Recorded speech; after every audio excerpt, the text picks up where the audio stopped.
Hello everyone, welcome back to another quick tutorial.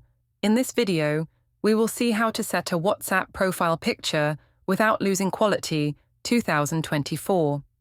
So let's dive into it. First, make sure the latest WhatsApp version is installed on your mobile device. Open the WhatsApp on your mobile device. Go to one of your chats. Tap on the document icon and go to the gallery option. Choose the HD picture you want to set on your profile. Next, see if the HD icon is available in the sending section. It means the picture you have is high quality. Next, go back to the chat section and tap on the three dots in the top right corner. Select Settings in the drop-down menu.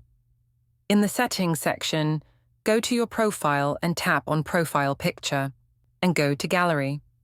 Select the high-quality picture, crop the picture if you want, and tap Done. And there you have it.